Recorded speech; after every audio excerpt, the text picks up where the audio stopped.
Bismillahirrahmanirrahim. Assalamualaikum warahmatullahi wabarakatuh.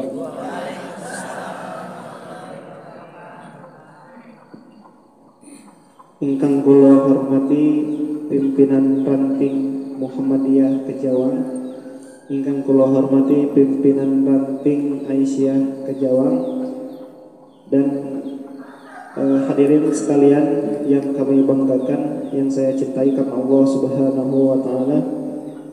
Innal hamdalillah nahmaduhu wa nasta'inuhu wa nastaghfiruh wa na'udzu billahi min shururi anfusina wa min sayyiati a'malina. May yahdihillahu fala mudilla lahu wa man yudlilhu fala hadiya lahu.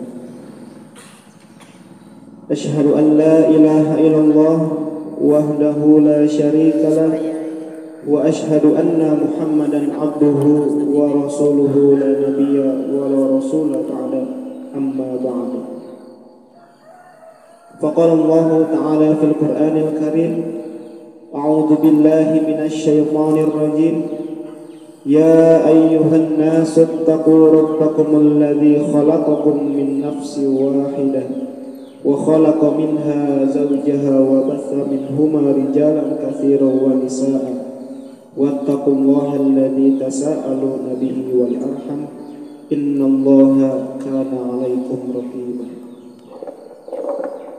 Wa faqala fi ayatil ukhra aqimis salata liduluki syamsi ila ghasaqil laili wa qur'anal fajr inna qur'anal fajri kana masbudan. Shadaqallahul adzim, shadaqallahul adzim al-alim. Segala puji bagi Allah Subhanahu wa taala, Allah yang Maha Ghafur, Allah yang Maha pemberi ampunan kepada kita. Alhamdulillah, Allah Subhanahu wa taala masih memberikan kepada kita nikmat yang sangat luar biasa. Bahkan nikmat Allah itu tidak hanya diberikan kepada orang-orang muslim saja, tidak hanya diberikan kepada hamba-hamba Allah yang taat kepada Allah. Bahkan yang tidak taat pun Allah Subhanahu wa taala masih memberikan rezekinya dan nikmat-nikmatnya.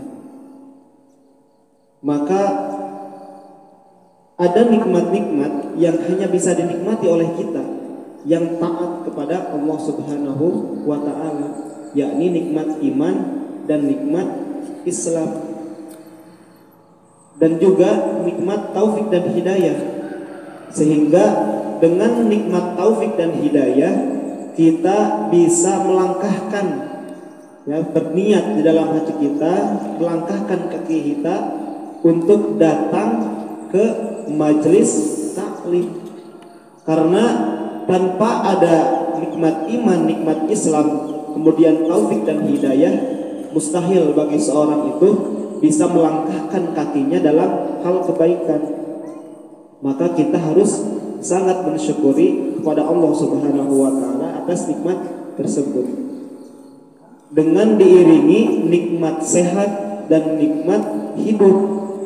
Ya, karena tidak semua orang pada pagi hari ini bisa menikmati atas nikmat yang telah Allah berikan. Ada juga yang diberikan sakit gitu ya oleh Allah Subhanahu wa taala. Maka kita harus sangat mensyukuri atas nikmat hidup, juga nikmat sehat, sehingga kita bisa berkumpul di dalam acara majlis taklim pagi hari ini yang mudah-mudahan diridhoi Allah Subhanahu wa taala. Amin amin ya rabbal alamin. Salawat beserta salam tak lupa tercurah limpahkan kepada junjungan Nabi kita, yakni Habibana wa Nabiyana Muhammad sallallahu alaihi wasallam. Tak lupa kepada keluarga, para sahabat, para tabi'in dan atba'ut tabi'in, juga sampai kepada kita selaku umatnya, yang mudah-mudahan setiap langkahnya kita selalu mencontoh apa yang dicontohkan oleh Rasulullah SAW, dan kita selalu mengikuti sunnah-sunnah Nabi Muhammad, sehingga kelak di yaumil akhir kita mudah-mudahan diizinkan oleh Allah Subhanahu wa taala untuk mendapatkan syafaat Nabi Muhammad. Amin amin ya rabbal alamin. Jemaah sekalian rahimani wa rahimakumullah, duduknya kami di sini gitu ya. Sebetulnya saya itu menggantikan tadi Ustadz Bapak Dr. Hasan ya. Tadi itu ternyata menghubungi sayanya itu jam 6 kurangan gitu ya.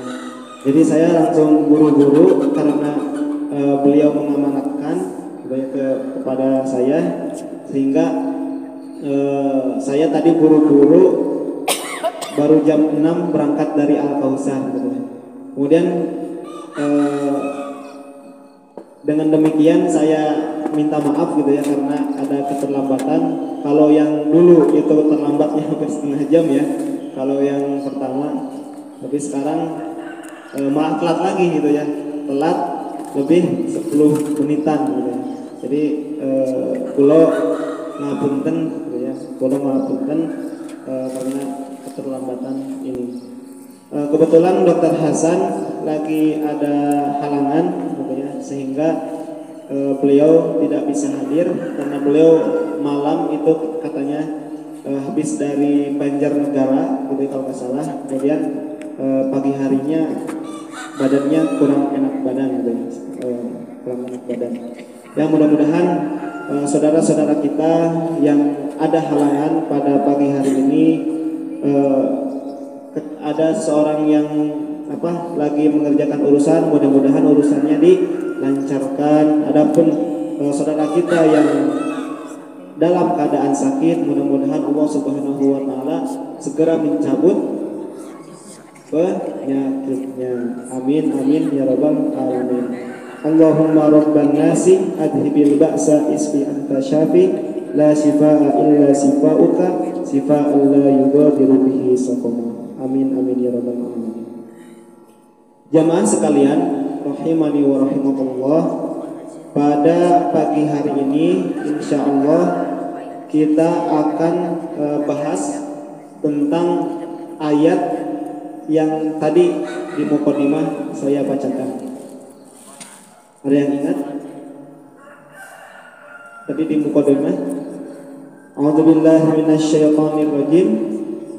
Aqimis sholata liduluki syamsi ila ghasaqil lail wa qur'anal fajr innal qur'anal fajri kana mashhuda. Jemaah sekalian rahimani wa rahimakumullah, di dalam ayat tersebut ada perintah dari Allah Subhanahu wa taala, yakni untuk apa? Aqimis sholata, untuk mendirikan sholat. Di sini Allah Subhanahu wa taala itu menggunakan kata aqim. Kalau kita perhatikan dengan seksama, setiap Allah Subhanahu wa taala itu memerintahkan kita untuk melaksanakan sholat, pasti menggunakan kata kerja aqama yuqimu atau qama yuqimu. Ya seperti contoh di ayat yang lain itu surat Al-Baqarah ayat awal, ayat ketiga. Siapa orang-orang yang mutakin? Alladzina yu'minuna bil ghaibi wa yuqimunas shalah. Di sana memakai kata aqimus shalah wa yuqimunas shalah. Ternyata kenapa Allah itu menggunakan kata aqim, aqama yuqimu, itu tidak hanya sekedar memerintahkan menggunakan kata tersebut ya. Ternyata ada maksud di balik kata aqama yuqim. Ternyata apa? Ketika Allah Subhanahu wa taala menggunakan kata aqama yuqimu, maka melaksanakan sholat atau mendirikan sholatnya itu tidak hanya sekedar sholat. Jadi tidak hanya sekedar sholat, ada tata cara khusus ya yang harus kita penuhi supaya kata akim ini bisa dikerjakan atau bisa disempurnakan. Lalu apa? Rasulullah Shallallahu Alaihi Wasallam mencontohkan kepada kita bagaimana sholat yang baik dan benar. Karena kalau kita hanya asal-asalan sholat gitu ya, cuman takbir kemudian ruku gitu ya, sujud dan tanpa ada mutmainnah di dalam hatinya gitu ya, terus burung gusu itu apa ya, cepat gitu ya, tanpa menikmati sholat itu, maka tidak memenuhi kriteria akim ini ya, karena perintah Allah Subhanahu wa Ta'ala itu untuk mendirikan sholat dengan sempurna ya, dengan sesuai tuntunan yang diajarkan oleh Allah Subhanahu wa Ta'ala melalui Rasulullah Shallallahu Alaihi Wasallam ya. Maka di kata setelah akim itu ada kata sholat. Kenapa setiap Allah memerintahkan kepada kita untuk sholat ya dalam Al-Quran, setelah kata akim itu ada kata sholat, kemudian diawali dengan alif lam ya. Kalau kita perhatikan aqimis sholat tadi yu'minuna bil ghaibi wa yuqimunas sholat. Nah di kata as-sholahnya itu ada alif lam, maka menandakan bahwasannya sholat ini yang diperintahkan adalah sholat apa? Sholat untuk beribadah, karena ada makna sholat yang lain ya. Apa makna sholat yang lain? Yaitu berdoa, karena berdoa juga termasuk sholat gitu ya, tapi bukan as-sholat. Kalau as-sholat menggunakan alif lam itu bermakna sholat ya, jadi sholat ibadah seperti sholat fardu, kemudian sholat sunnah dan yang lain-lainnya, itu menggunakan kata alif lam di depannya, as-sholat. Kalau tidak menggunakan alif lam, hanya sholat gitu ya, maka itu bil makna ad-doa, bermakna doa. Maka kenapa Allah Subhanahu wa Ta'ala menggunakan ada alif lamnya ketika merintahkan sholat? Itu supaya mengkhususkan apa yang didirikan, sholat yang mana yang didirikan, yaitu sholat untuk pendekatan diri kepada Allah Subhanahu wa Ta'ala, yakni apa? Sholat fardu atau sholat sunnah, karena tidak ada ibadah yang lain gitu ya untuk pendekatan diri kita kepada Allah selain sholat ya. Jadi ketika sholat pasti kita itu apa? Fokus terhadap Allah Subhanahu wa Ta'ala. Maka kalau belum ada yang fokus gitu ya ketika sholat, kemudian Allahu Akbar tapi masih memikirkan dunia, maka itu belum sholat ya. Karena sholat itu harus fokus, diniatkan ikhlas karena Allah Subhanahu wa Ta'ala, bukan karena keterpaksaan ya. Sehingga apa? Sehingga ketika seseorang itu sudah sukses dalam sholatnya, maka akan ada ganjaran yang lain, yaitu hasanah atau kebaikan. Maka ketika Allah memberikan hasanah ya, kebaikan di dunia ya, hasanah itu adalah kebaikan di dunia. Kalau kebaikan di akhirat apa namanya? Pahala. Nah kalau hasanah ya, hasanah itu buah dari perbuatan amal soleh kita di dunia, kemudian dibalas oleh Allah Subhanahu wa taala itu menjadi hasanah. Seperti contohnya ada kotak infak gitu ya. Kemudian kita memasukkan uang 20.000. Kemudian Allah Subhanahu wa taala itu mengganti berkali-kali lipat, contohnya 200.000 kepada kita. Maka itu adalah hasanah yang diberikan oleh Allah. Tetapi nilai dari hasanah itu adalah pahala. Kapan kita akan mendapatkan pahala? Yakni di akhirat. Ya, jadi kenapa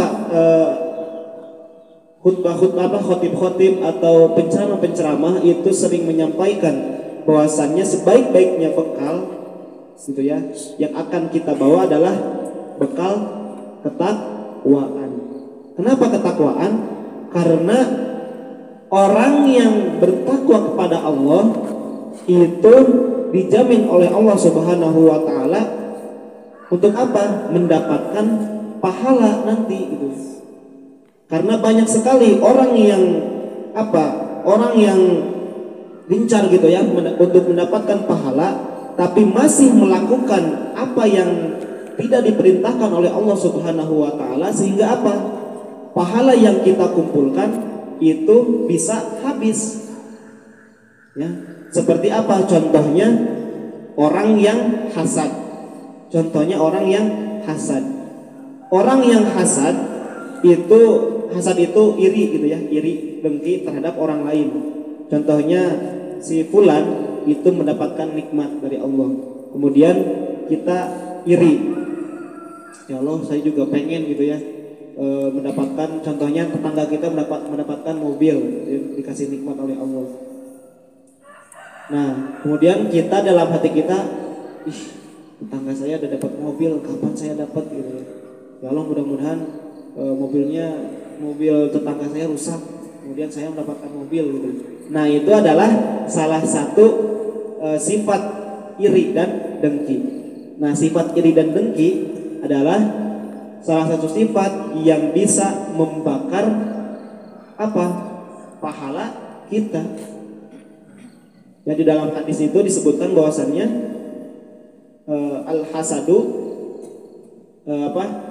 bisa membakar pahala kita seperti apa? Seperti dibakarnya kayu oleh api. Ya, maka itu baru satu dosa saja, yaitu hasad, apalagi dosa-dosa yang lain.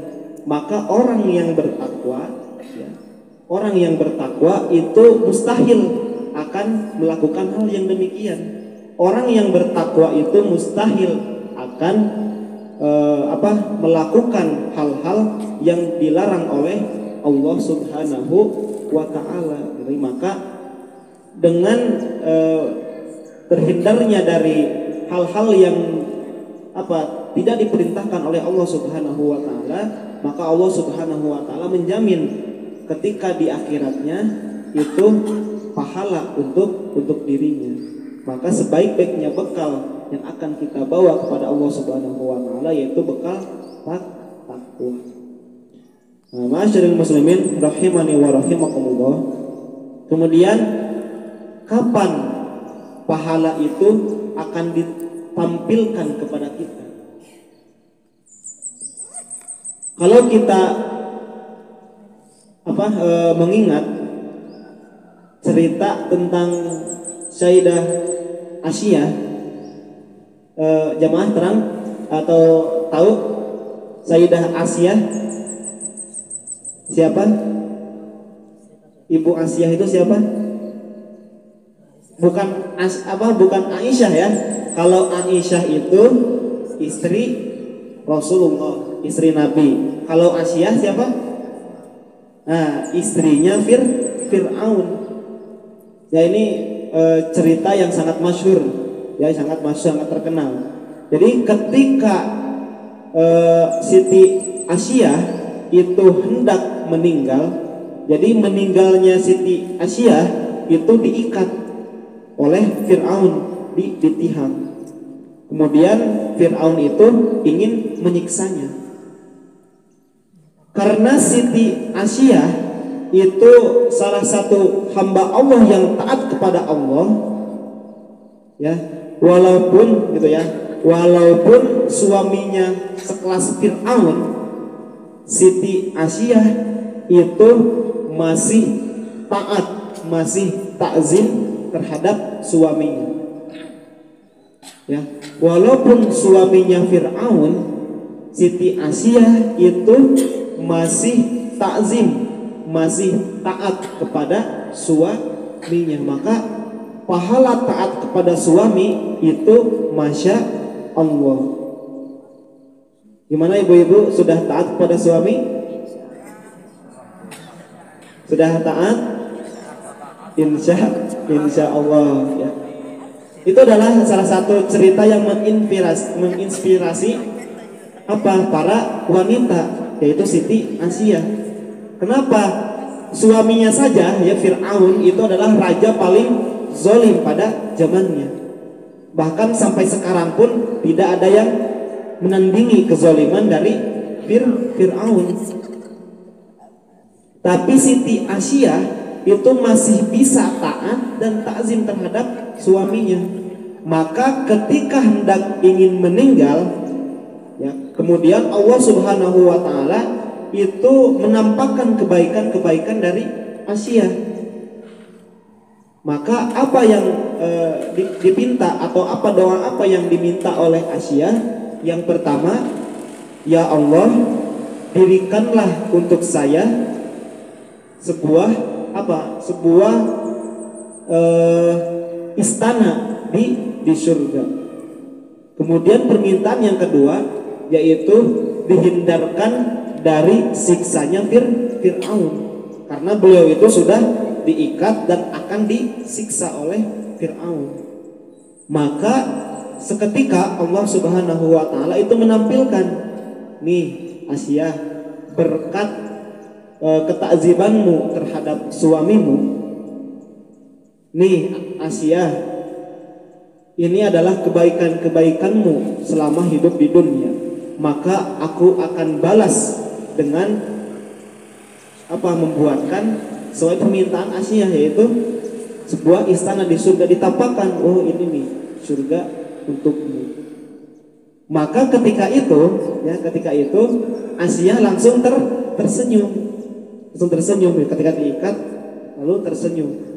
Maka Fir'aun yang melihat itu, ini istri gitu ya, orang udah diikat mau disiksa malah tersenyum. Maka Fir'aun itu membabi buta menyiksa Asiyah sehingga wafatnya. Kemudian doa yang kedua, dihindarkan dari siksa Fir'aun. Ternyata Allah Subhanahu wa Ta'ala itu telah mewafatkan Siti Asiyah sebelum Siti Asiyah itu disiksa oleh Fir'aun. Jadi sebetulnya Siti Asiyah itu tidak merasakan cambukan atau siksaan dari Fir'aun. Masya Allah, itu adalah kebaikan takzim terhadap suami. Ada lagi seperti sahabat Rasulullah yang bernama Syu'ban. Ada yang tahu cerita tentang Syu'ban? Yang dimana ketika Rasulullah SAW itu mendirikan masjid, sahabat yang lain itu langsung berbondong-bondong untuk pindah berdekatan dengan masjid dan rumah Nabi Muhammad. Tapi ada satu sahabat yang bernama Syu'ban itu malah menjauh dari masjid dan rumah Rasulullah. Tetapi apa hebatnya? Sahabat Syu'ban ini tidak pernah telat walaupun sedetik pun ketika melaksanakan sholat. Ya, jadi sahabat Syu'ban itu sudah mempersiapkan ya jarak antara rumah saya dengan masjid, kemudian nanti perjalanannya berapa jam, itu sudah dipersiapkan, sehingga tidak pernah sekalipun sahabat Syu'ban ini tidak melaksanakan sholat berjamaah di masjid. Tapi ada suatu ketika kok Rasulullah SAW itu melihat Syu'ban tidak ada. Wah, kok Syu'ban ini kemana? Kok tidak ada di masjid? Maka Rasulullah dengan para sahabat yang lain itu mau menengok, gitu ya, mau yang menengoklah, pergi ke rumahnya. Kenapa Syu'ban ini tidak melaksanakan sholat berjamaah? Maka ada salah satu sahabat yang mengetahui rumah dari Syu'ban. Berapa jaraknya? Jaraknya itu ketika itu Rasulullah berjalan kaki itu membutuhkan berjam-jam untuk sampai ke rumahnya. Bahkan di dalam riwayat lain itu disebutkan kurang lebih 14 kilometer. Kalau dari sini kemana? 14 kilometer. Kebumen ya. Nah, contohnya sampai ke Kebumen lah gitu ya rumahnya. Nah, itu jarak antara masjid dan rumahnya. Kemudian Syu'ban ini setiap harinya itu tidak pernah tidak melaksanakan sholat berjamaah di masjid. Masya Allah. Ya, maka ketika sampai Rasulullah itu di rumahnya, tok gitu ya. Kemudian keluarlah. Siapa? Ternyata yang keluar istrinya Syu'ban. Kemudian Rasulullah menanyakan, kemana Syu'ban? Nah, kemudian istrinya itu menjawab dengan sambil ekspresi sedih. Ternyata Syu'ban itu telah wafat. Nah, kemudian diceritakan, ya Rasulullah, sebelum wafat Syu'ban ini ada ketika sakaratul maut, ya sakaratul maut itu mengucapkan beberapa kata. Yang pertama itu, kok kurang jauh. Kemudian yang kedua, kok kenapa nggak yang baru. Kemudian yang ketiga, kenapa kok nggak semuanya. Ternyata apa? Ketika sakaratul maut, kebaikan-kebaikan Syu'ban itu ditampakkan oleh Allah Subhanahu wa ta'ala. Jadi buah dari amal soleh ketika di dunia itu akan menjadi pahala. Nah, pahala ini akan ditampilkan kepada kita ketika hendak kita meninggal dunia. Nih kebaikan-kebaikanmu selama di dunia. Maka yang pertama, kok kurang jauh. Ternyata Allah Subhanahu wa ta'ala itu memperlihatkan bagaimana luar biasanya pahala ketika kita berjalan di jalan kebaikan. Syu'ban ini jaraknya berapa kilometer dari rumahnya? Sangat jauh. Maka di setiap langkahnya itu ada keberkahan. Bahkan di dalam hadis Rasulullah itu disampaikan bahwasannya setiap langkahnya itu yang kanan mendapatkan pahala, yang kiri menghapus dosa. Kanan mendapatkan pahala, kiri menghapus dosa. Seperti itu terus sampai kita nyampe di tempat. Contohnya kalau kita berjamaah di masjid, kalau di tempat thalabul ilmi, contohnya di sekolah anak-anak, maka sampai sekolah. Di setiap langkahnya itu ada kebaikan. Maka Syu'ban itu menyesal, kenapa kok kurang jauh?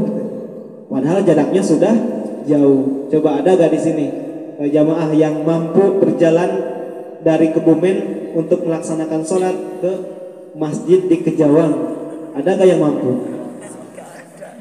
Bahkan sudah ada motor pun kadang-kadang kalau ada kajian jauh itu agak malasan. Ini Syu'ban jalan kaki sampai ke masjid. Maka ditampilkan, kenapa kok kurang jauh jarak saya?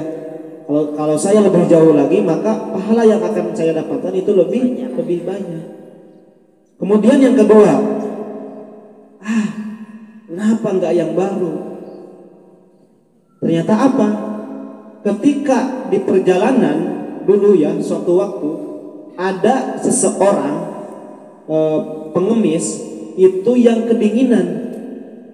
Jadi ketika itu cuaca lagi dingin, maka Syu'ban itu menggunakan mantel atau jaket gitu ya, jakito.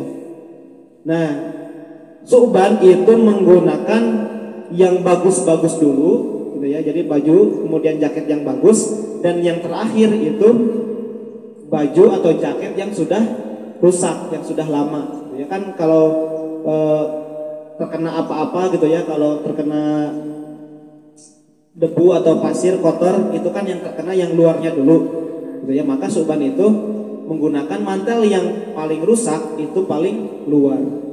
Nah, ketika di perjalanan melihat ada seorang yang sedang kedinginan, maka Syu'ban itu memberikan mantel yang paling luar, ya, yang sudah rusak, diberikan kepada orang yang kedinginan tersebut. Maka Allah memperlihatkan, nih Syu'ban, pahala yang kau dapatkan karena engkau telah menolong orang yang sedang kedinginan. Maka Syu'ban menyesal, kenapa nggak yang baru gitu ya? Kalau yang baru mungkin pahalanya akan lebih banyak. Nah, kemudian apa yang ketiga?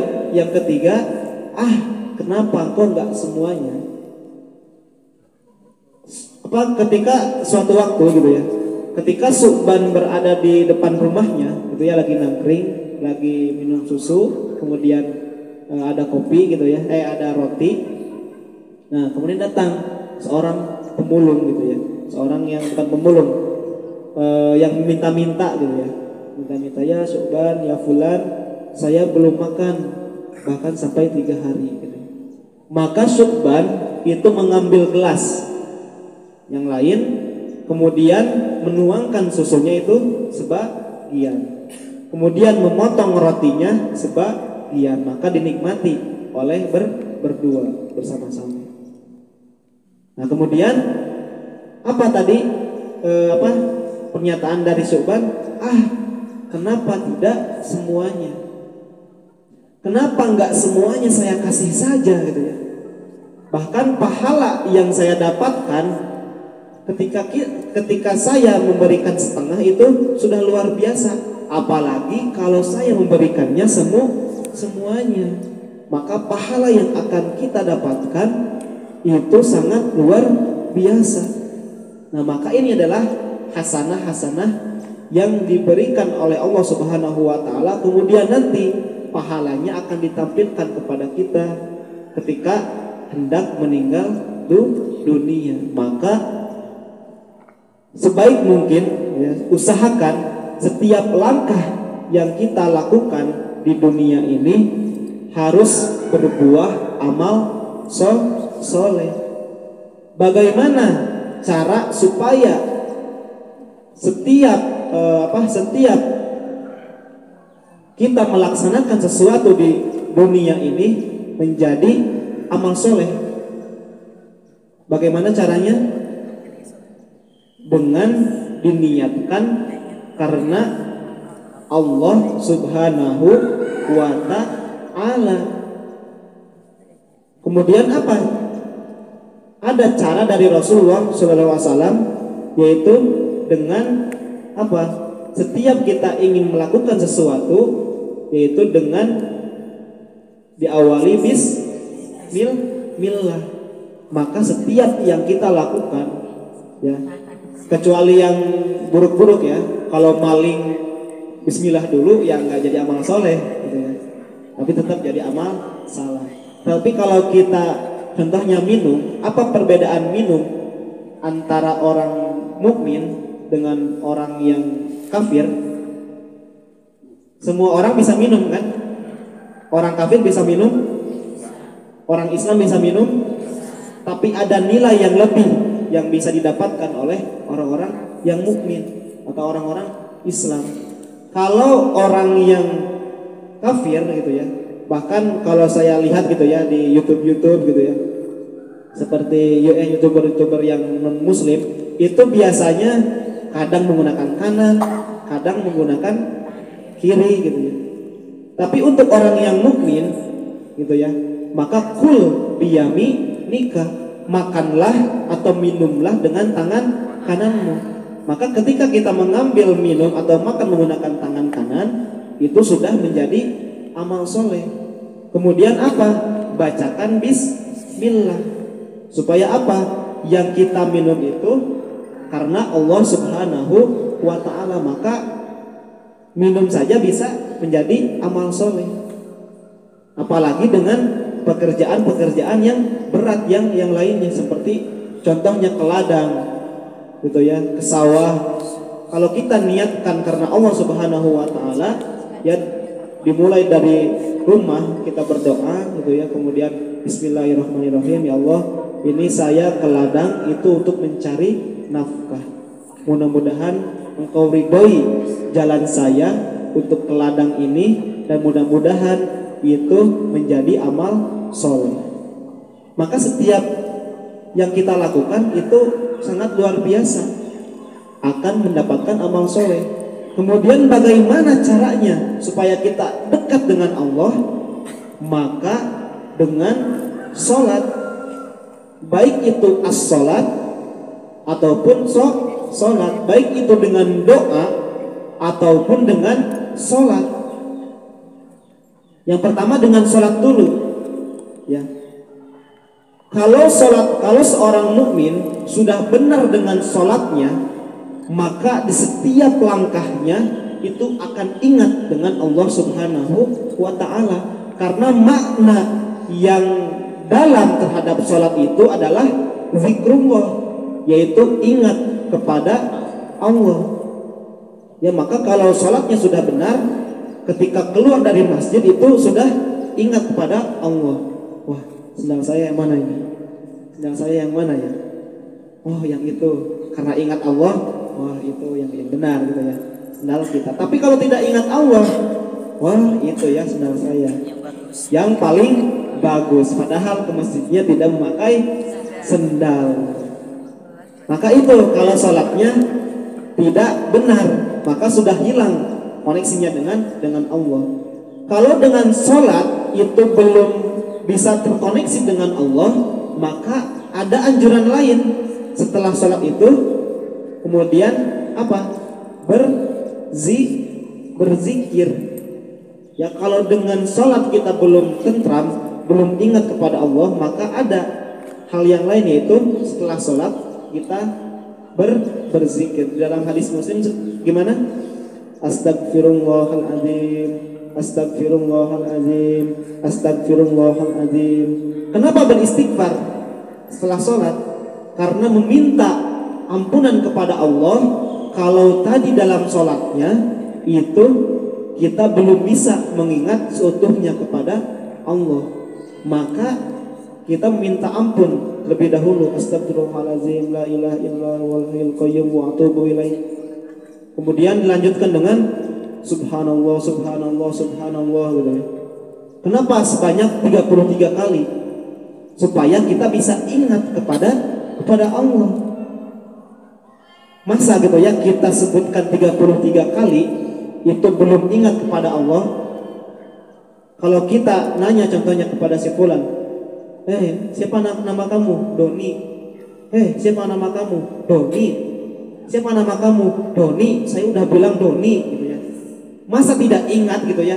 Baru 3 kali saja pasti kita sudah ingat. Bagaimana lagi dengan yang 33 kali? Subhanallah, subhanallah, subhanallah, subhanallah, 33 kali gitu ya. Maka kalau kita diresapi dengan hati, itu akan ingat kepada Allah. Kemudian alhamdulillah, alhamdulillah, mensyukuri atas apa yang diberikan oleh Allah kepada kita. Bahkan sebanyak berapa kali? 33 kali juga. Ya, maka kalau sholatnya, zikirnya itu sudah benar, maka mustahil ketika kita keluar setelah sholat itu kita tidak ingat kepada Allah. Maka ketika kita rebahan gitu ya, lagi nyantai, itu kalau kita ingat kepada Allah, mustahil kita menuliskan status gitu ya, yang jelek-jelek gitu ya, atau kita menuliskan hal yang jelek-jelek. Itu sangat mustahil. Karena apa? Ingat kepada Allah. Maka apa kuncinya? Yaitu dengan aqimus sholat, dengan melaksanakan sholat. Sholat yang seperti apa? Sholat yang baik dan benar sesuai dengan tuntunan dari Rasulullah Shallallahu Alaihi Wasallam. Maka kalau sudah benar, ketika kita mulai dari, kan kita sholat subuh ya, subuh itu kita sholat. Nah, maka dengan sholat subuh, kalau kita sudah benar, maka menjalankan ibadah, menjalankan keseharian kita, kemudian sampai zuhur itu sudah pasti ingat kepada Allah. Itu pasti baik yang dilakukannya. Tidak mungkin keluar dari hal yang tidak diperintahkan oleh Allah Subhanahu wa taala. Diingatkan kembali dengan sholat zuhur, diingatkan kembali, kemudian sholat asar diingatkan kembali, maghrib diingatkan kembali, sebelum tidur isya diingatkan kembali. Gimana baiknya Allah? Bahkan 5 kali dalam sehari kita diperintahkan oleh Allah Subhanahu wa taala untuk mengingatnya. Untuk apa? Kalau kita sudah mengingat Allah, maka segala sesuatu yang kita lakukan itu pasti akan akan mencari untuk keridhaan Allah Subhanahu wa taala. Karena apa? Karena kita ingat kepada Allah Subhanahu wa taala. Mudah-mudahan yang kita senantiasa dijadikan oleh Allah Subhanahu wa taala itu menjadi orang-orang yang selalu istiqomah dalam melaksanakan sholatnya. Bukan hanya sekedar istiqomah, tapi harus benar dan ikhlas dalam menjalankan sholat. Sehingga Sehingga ketika sudah benar dan ikhlas melaksanakan sholat, maka kehidupan kita selama satu hari full itu akan benar dan ingat kepada Allah Subhanahu wa ta'ala. Mungkin itu saja yang bisa kami sampaikan. Mudah-mudahan yang sedikit ini bisa memotivasi bagi kita, khususnya untuk saya, kemudian umumnya untuk jamaah sekalian, untuk istiqomah dalam melaksanakan segala sesuatu yang kita lakukan di dunia, yakni untuk untuk mencari ridha Allah Subhanahu wa ta'ala. Ditutup dengan doa, Rabbana atina fid dunya hasanah wa fil akhirati hasanah wa qina adzabannar. Nun wal qalami wa ma yasturun. Wassalamualaikum warahmatullahi wabarakatuh.